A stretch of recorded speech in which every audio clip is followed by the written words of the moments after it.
let's welcome our guest this evening. Jon Messenger is a guy that I met only recently at the last GaryCon.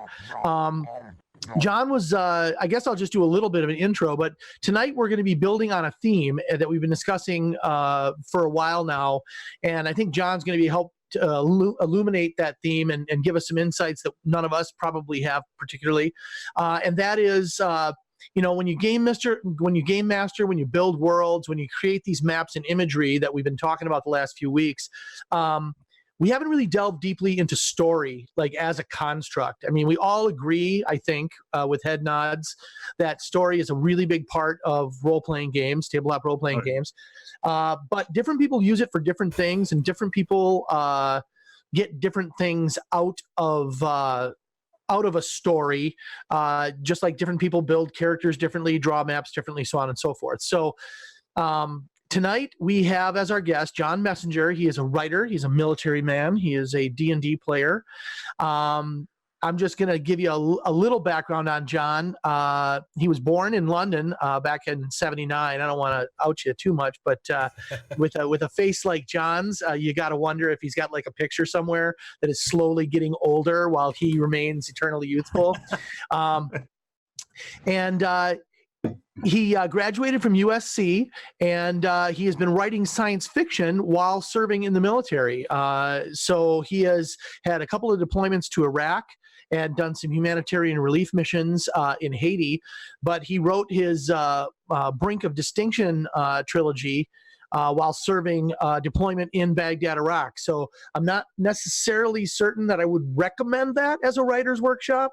I hear Clarion West is really good. There's some place in the Berkshires that you can get away for a couple of weeks and really, really hone your craft. Baghdad would not be my first choice, but apparently it worked for Jon. So welcome, Jon. Hey, I appreciate it, guys. Yeah, I also don't recommend Baghdad as a writing workshop, as a retreat. But I will say, if you're going to write military science fiction and you want to talk about blowing stuff up, actually getting blown up really helps with that. Yeah. As a GM, do you find that your sound effects for explosions and things are more authentic? Oh, God, no. I'm awful at it. I'm still the guy's like... big flip. When your explosions sound like loud static. Yeah.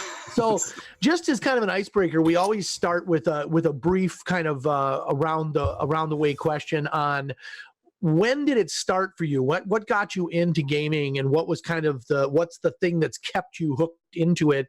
I think we were talking before the show a little bit about there's those thresholds. You get a car, you start to date, you go to college, you get married. Those are all places where D&D can leave your life forever. So you obviously made it through that gauntlet. How did that happen? So I didn't, actually. So I started playing D&D when I was probably elementary school, and it was mainly because of my brother. My brother's 4 years older than me, and so crazy. When he really got into D&D, he kind of pulled me along with it, and I loved it. I've always been a storyteller. I've always loved that imagination piece of it, and so I really got into it, had a great time. But like everyone else, right around the time I got to high school and realized that girls didn't think D&D was cool, I kind of pulled back a little bit. No kidding. Yeah. But luckily, so strangely enough, I took a pretty big stint away from D&D. And then actually, when I met my wife, I decided for the first time that when I was going to date someone, I was going to be completely honest about the fact that I'm a giant geek. Like, that's normally something you don't bring up right away, and you give it a few years or decades before you start. We all had like who you are. hand codes and everything back in the day. What are these books? What are these books, Jon? Why are they? What are these for? Yeah. So I just told her flat out. I was like, listen, I play D&D. I read comics. I love cheesy Japanese martial arts movies. Like, this is who I am. And for whatever reason, because she's way better than I am, she decided to go with me. But yeah, so I didn't actually start playing D&D again until my first deployment. I was deployed with a guy that was really big into D&D, and we didn't really have anything else to do after you work your 12 to 14-hour shift.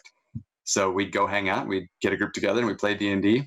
And strangely enough, he actually lives down the road from me now, and we still play D&D together. Yeah, that's great. One of the things we've often talked about, John, I think you and I have talked about it too, is the relationships you form. One of the big thrills for me going to Gen Con in a couple of days is going to be just seeing the people that I only see there. I know Brian can attest to these things too. He sees a lot of people, and everybody knows Brian anyway, but I can tell that he really enjoys that aspect of it. So, like, what's your favorite thing about it? I mean, you're a writer, so I think naturally people would think story, but like, as a player or a GM, whichever you want to take, what is it that's really your favorite thing? So for me, it's always about character creation. I love the ability to just create some bizarre character concepts. And I'm not even by far the best at it.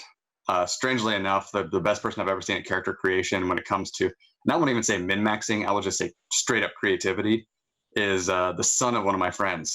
The kid's like 20 something now, but when he was in his teens, he decided that the character he really wanted to play was a wizard's apprentice who had gotten turned into a monkey. But he was a psionic character. And so he would literally dominate regular people, have them dress up in robes, and he would sit on their shoulder like a familiar. And then the human would get wasted.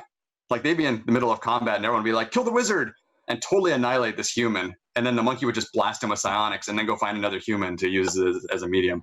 It was brilliant. That's outstanding. You can tell him that another GM thinks that's a great idea too. That is killer. I know sometimes I struggle with the people who create character concepts like, I'm a blind monk, but then they talk about all the ways they're going to make themselves basically be able to see. It's like, well, then why are you blind?